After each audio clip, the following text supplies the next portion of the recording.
All right, what's going on, everybody? Thank you for tuning in to this special edition live stream on Heavy.com and Heavy on Chiefs Facebook page. I'm Devon Clements, contributor to Heavy.com's Kansas City Chiefs coverage, and today I am joined by senior NFL reporter for Heavy.com, Matt Lombardo. Matt, how you doing today, brother?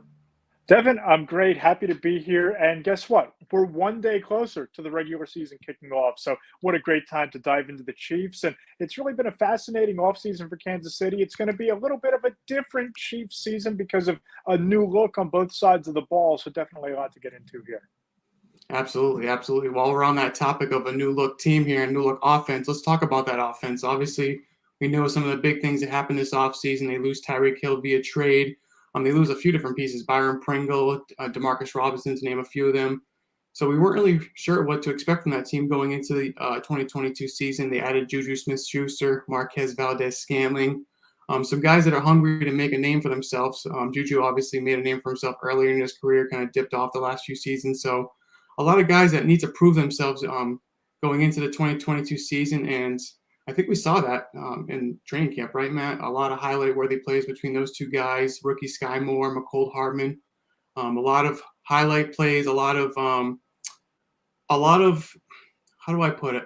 A lot of excitement, I guess is the word to put. Obviously, it's training camp, so you can't look into it too much. But Matt, after these two preseason games and after training camp, and now we have one preseason game to go, what are you hearing around the league in terms of how Kansas City's offense looks to the other teams in the league and what their expectations are for the Chiefs' offense heading into the regular season?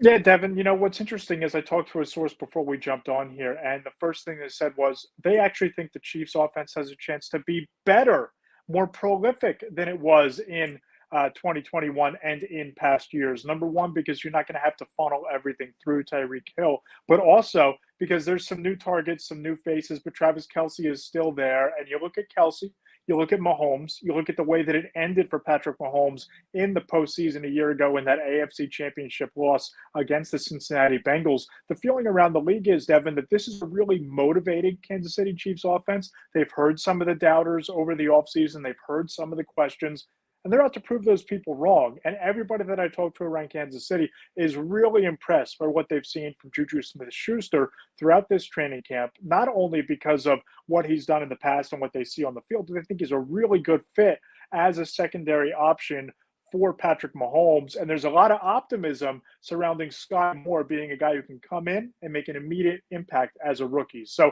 if people are thinking the Chiefs are going to take a little bit of a step back, which is kind of the camp that I'm in, only because I think the rest of the division got significantly better, especially on defense in Las Vegas and with the Chargers. There's a feeling inside the league that this could be a more dynamic offense in Kansas City than we've seen in years past. Yeah, absolutely. And I think we saw that throughout the first couple preseason games. Patrick Mahomes, short stint in both preseason games, but we saw what we need to see. He spread the ball around. They got into the end zone quickly, took him off the field after that. And that's something that he had kind of emphasized going into training camp is he wanted to make sure that they spread the ball around on offense and didn't just funnel the ball to Travis Kelce or obviously in past years with Tyreek Hill as well. They wanted to really make defenses guess as to who the ball was going to, which makes them even a bigger threat than, like you said, potentially in previous years, which is kind of a crazy thought considering who they had and how they've done over the last several years. But Matt, let's get into kind of the nitty-gritty details about their roster and kind of what's transpired over the last few weeks. Let's first talk about the backfield. And, heading into training camp, I was one of the people that was believing that Ronald Jones was going to be an early down back for the Chiefs going into the regular season. It really wasn't going to be an issue in terms of getting a roster spot on the 53-man roster. But now, after a few weeks, it's looking like he actually might get cut, and that may be because of a few other guys on the roster, potentially rookies. We'll get into that in a few minutes with some specific names. But what are you hearing about Ronald Jones and his chances of making the 53-man roster after these first couple preseason games? Yeah, Devin, before he even, signed with the Kansas City Chiefs, there was a feeling around the league that Ronald Jones would still have a lot of tread left on the tires and be able to make an impact. We haven't seen that since he signed in Kansas City. We haven't seen that throughout the course of this training camp. He's buried on the depth chart as the fourth or fifth running back on the roster at the moment. And I don't know if maybe there's a little bit of buyer's remorse on general manager Brett Veach's part, that he just doesn't seem to fit what they do and how they utilize their running backs. But I think there's some young players in that backfield ready to take a big step forward. And I also think that Clyde Edwards-Helaire might really break out in his second or third season this year. I think Edwards-Helaire could have a really big season, especially when you have the attention gone from Tyreek Hill, that it's not going to funnel the passing game through him, that he might be able to inherit some of those targets in the passing game out of the backfield. So I'm with you. I'm kind of in the same camp you are, that I don't know that Ronald Jones is on this roster when the Chiefs kick off the regular season. Yeah, so since we're still on the topic of the backfield here, let's talk about the guy I wanted to mention before. Rookie running back, undrafted, joins the Chiefs roster this offseason, and he's getting national attention this summer because of what he's done in training camp and in the preseason, and that's Isiah Pacheco. So, Matt, I knew you were tell me going what there. you hear. Yeah, of course, right? Because it's really incredible. He's wearing Tyreek Hill's number. I dare say when he's on the field, he kind of looks like Tyreek Hill in terms of his shiftiness and his size, but I won't make any statements about comparing him to Tyreek Hill ability-wise until we actually see him in a meaningful game. But with that being said, Matt, what are you hearing around the league or from maybe even from the Chiefs in terms of Isiah Pacheco, and will he actually be a contributor moving forward for the Chiefs, or is he someone that's going to just be on the roster and then kind of work his way into earning valuable reps as the season moves forward? No, I think they really like him. And I think that his emergence during training camp, I think he's exceeded all of the internal expectations. And I think he's one of the big reasons why Ronald Jones might wind up being the odd man out. Listen, this offense is going to funnel through on the ground. Clyde Edwards-Helaire, I mean, they're committed to him. They believe he's going to be the bell cow. But Pacheco's going to be the change of pace guy. And if you watched him at Rutgers, there was a lot of explosiveness there. He's a guy that's really shifty in the open field. He can make people miss. He can catch the ball out of the backfield. He's a little bit of a slasher. All of those things kind of fit the mold of an Andy Reid running back, and certainly what the Chiefs have really coveted in their backfield the last several years. So I think Pacheco, I think the hype is for real. I don't think he's going to be a guy who's going to be a three-down back in this offense, because there's a lot of talent and there's only one football, right? And the ball is going to be spread around in that system as it always has. But I think he's going to make a real impact this season, and maybe even right away. Yeah, I'm really excited for that. And between him and guys like Justin Watson in the receiver room, that Chiefs did a good job of finding some diamonds in the rough this offseason, so it's very helpful considering who they lost during the offseason. But let's switch over to the receiver room, and let's talk about Josh Gordon. Obviously, like we mentioned before, there's several new faces in that receiver room. They're all competing highly this training camp and in the preseason. But Josh Gordon had a few snaps this past preseason game against the Commanders, but hasn't really been that productive during training camp or over the first two preseason games. So, Matt, what are we hearing about his chances of actually making the 53-man roster, or is his time in Kansas City up? Yeah, I think that, Mecole Hardman getting carted off the field, and there was the initial feeling that it was a minor injury last week, and then him not playing in the game. I think that opens the door a bit for someone like Josh Gordon to seize it, to have a big camp the last week of training camp leading up to the last preseason game, maybe even a big game next week if Hardman can't go. But, you look at Josh Gordon, and it just feels like he's a guy whose career has never really gotten off the ground, right? First round talent, has the issues with multiple, marijuana suspensions throughout the course of his career. He's landed in a great spot in Kansas City in terms of the offense, and certainly in terms of having the support staff around him to help get his career on track. He had the catch against the Commanders. I think that's a big first step. And I think that he's going to be a guy that if he has a big game in week 3 of the preseason, and if he turns some heads this week, he's a guy that can crack the roster and then maybe even get some targets. Absolutely. So we'll have to keep an eye on that in the preseason finale when the Chiefs take on the Packers on Thursday night this week. But let's switch over to the other side of the football, Matt. Let's talk about the Chiefs' defense, specifically their young secondary. Going into this season, they drafted first-round pick Trent McDuffie. They also got the rookies, 4th-round pick Joshua Williams and 7th-round pick Jalen Watson. Trent McDuffie was expected to be inserted as a starter in place of Travarius Ward, who took off for free agency and signed with the 49ers this offseason.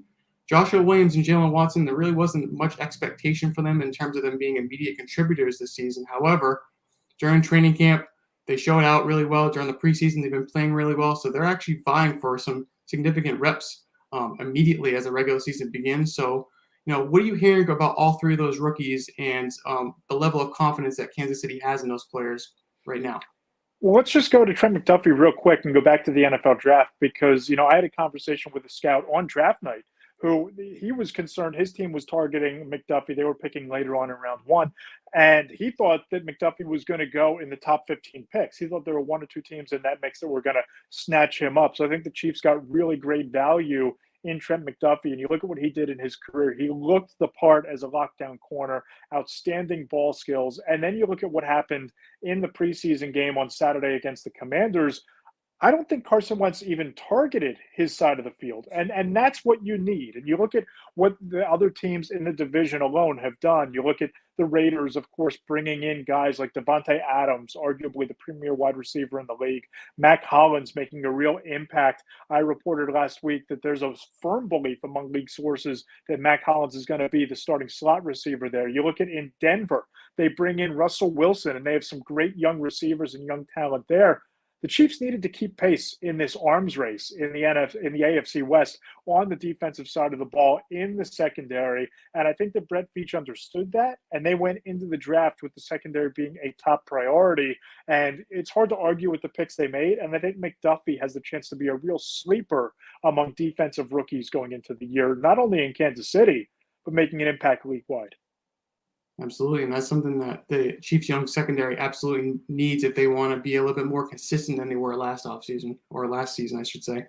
But let's talk about the trenches on the Chiefs' defense, and specifically first-round pick George Karlaftis, who is somebody I love, and I think Chiefs Kingdom has already quickly learned to appreciate based on how the pass rush was for the Chiefs last season. Again, just as a defense in the whole, very inconsistent last year with Chris Jones and Frank Clark.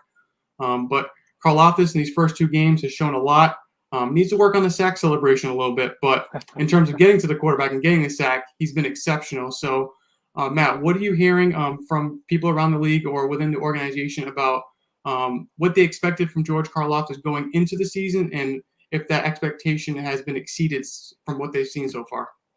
Well, I'll just share a conversation I had with an executive going into the NFL draft for an NFC team who called him, quote, the Greek god. That was the nickname that he gave George Karlaftis. And he compared him to J.J. Watt coming out of school. That when J.J. Watt got picked by the Houston Texans, when he popped on the film and watched George Karlaftis at Purdue, that's who he saw. So the Chiefs have to be, doing cartwheels and backflips that they were able to land him and plant him on the edge of that defense. And, he's just one of these guys who he's explosive, but he's also steady and consistent. He has a high motor.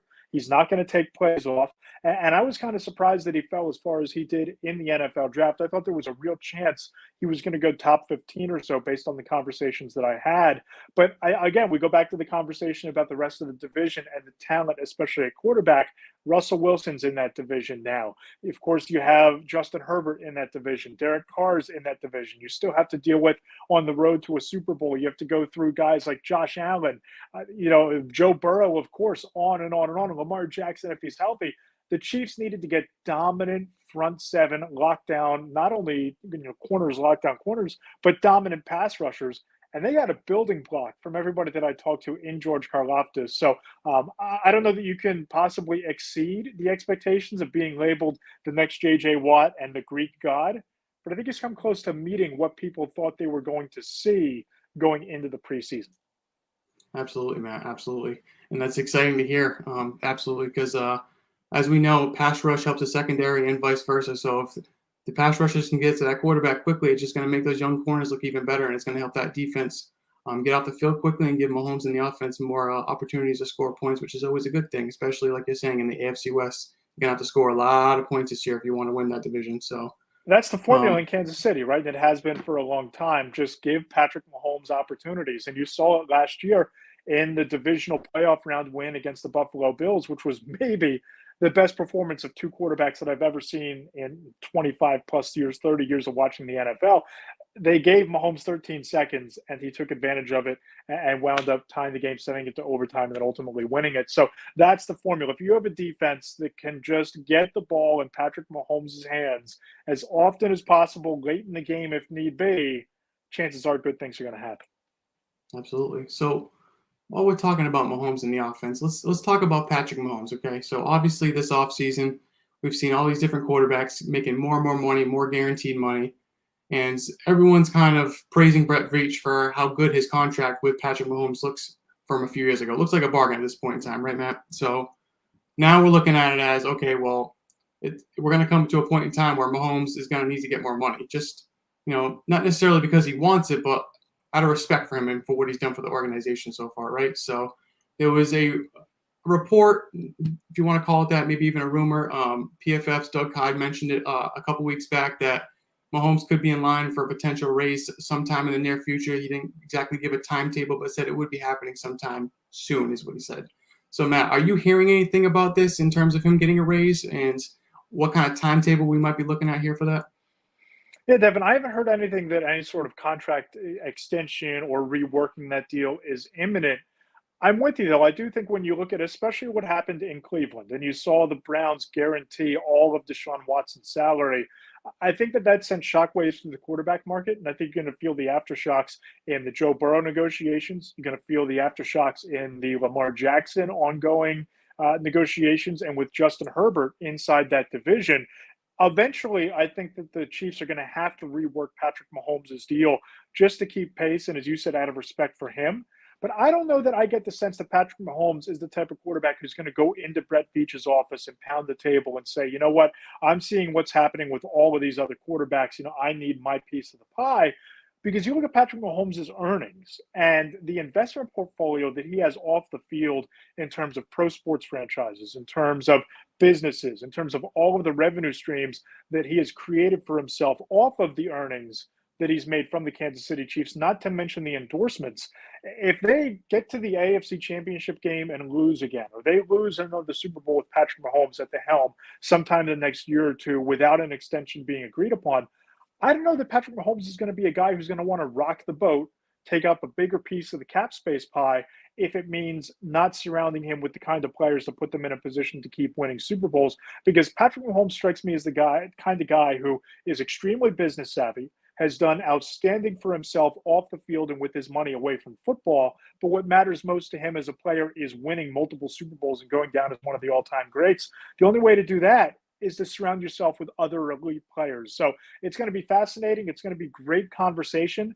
But I don't know that this tracks the same way that other quarterback contracts have in the past. Number one, because he's still one of the highest paid players at the position, and because of how he's managed his money away from football and off the field.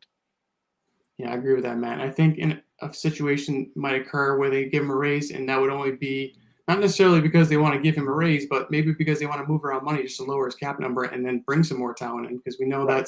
that's how it works with these contracts. You kind of backload a little bit, then when push comes to shove and that contract finally comes to the point where you need to start paying up cap-wise, they just rework it again, signing bonuses, what have you, and then that way they can help out the rest of the team while also paying that player. So that's something that absolutely could happen within the next year or two. But who knows? Soon is soon, and we'll see when that happens, right, Matt? Everybody has different definitions of soon, right? Exactly. So, well, I'm not going to hold my breath on that, but I expect it would happen sometime in the near future. All right, Matt. So that's all I have for you today, talking about the Chiefs. I appreciate you coming on here and giving your inside knowledge as to what the NFL and the organization feels about the 2022 Kansas City Chiefs. Again, thank you for your time, and hopefully we get together soon. And at that point in time, hopefully the Chiefs are on a nice winning streak. Really enjoyed it, Devin. We'll have to do it again.